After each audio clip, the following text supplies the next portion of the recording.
भूख हड़ताल आमरण अनशन पे बैठे हैं, या तो जान चली जाएगी या फिर यहाँ से हम लोगों का समायोजन किया जाएगा।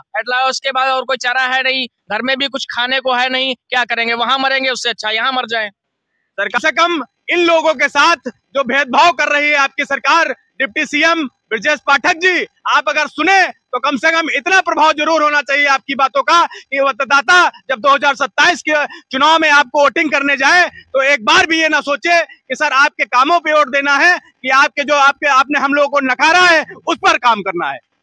और अधिकार की जब बात आती है तो इनको तीन चीजें दिखाई देती हैं, ठेंगा, ठेंगा और सिर्फ ठेंगा। कि साहब आपके इस राम राज्य की कल्पना किस आधार पर की जाए। कुछ भाई बंधु हमारे यहाँ भूख हड़ताल पे भी बैठे हुए हैं।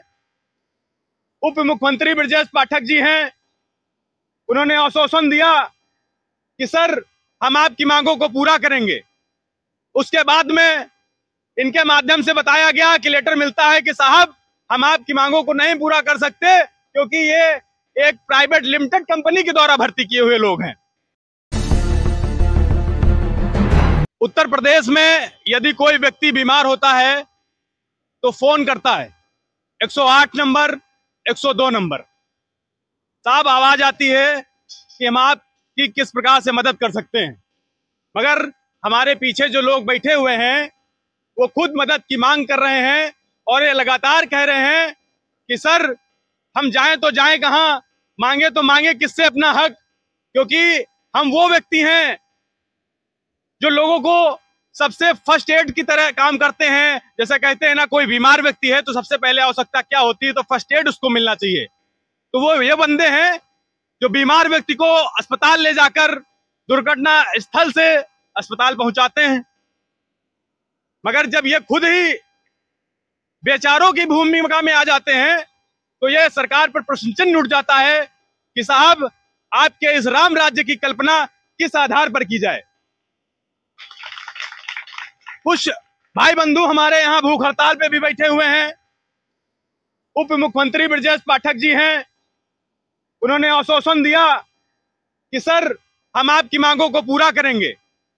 उसके बाद में इनके माध्यम से बताया गया कि लेटर मिलता है कि साहब हम आपकी मांगों को नहीं पूरा कर सकते क्योंकि ये एक प्राइवेट लिमिटेड कंपनी के द्वारा भर्ती किए हुए लोग हैं।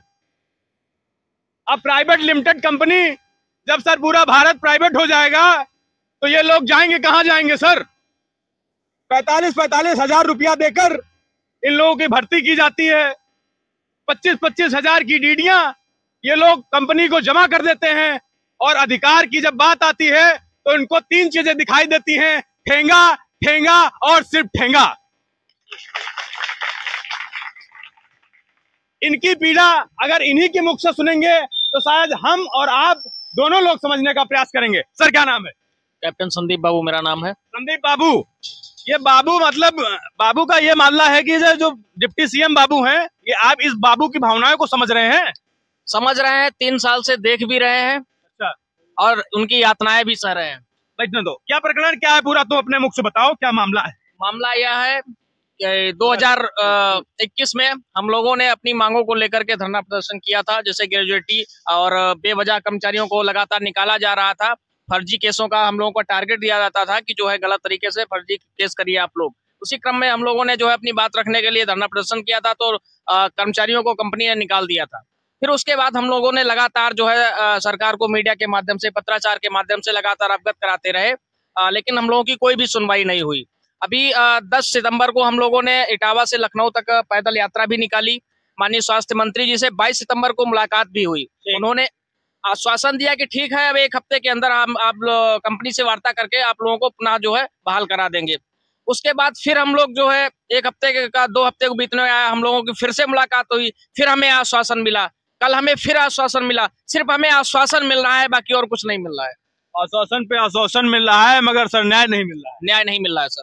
तो क्या उम्मीद लगा के बैठे हैं यहाँ पे सरकार से? उम्मीद, और इसी क्रम में हम लोगों ने भूख हड़ताल आमरण अनशन पे बैठे हैं। या तो जान चली जाएगी या फिर यहाँ से हम लोगों का समायोजन किया जाएगा। उसके बाद और कोई चारा है नहीं, घर में भी कुछ खाने को है नहीं, क्या करेंगे, वहां मरेंगे, उससे अच्छा यहाँ मर जाएं। सरकार को समझना चाहिए कि प्राइवेट लिमिटेड कंपनियां हो सकती हैं, प्राइवेट लिमिटेड कंपनियां हो सकती हैं, मगर प्राइवेट लिमिटेड व्यक्ति कैसे बन जाए? उसके पास उसके घर की जिम्मेदारियां भी होती हैं। मैं उत्तर प्रदेश का रहने वाला हूं और हमने सरकार को वोट दिया है, ना कि कंपनी को वोट किया है। उत्तर प्रदेश का निवासी हूं, तो उनकी जिम्मेदारी बनती है कि रोजी रोटी की वह हमारे लिए व्यवस्था करें। क्या मैं एक जो है इंसान के नाते, क्या मैं प्राइवेट हो गया तो मैं इंसान ही नहीं हूं क्या? हमारी जरूरतें नहीं है क्या? हमारा परिवार नहीं है क्या?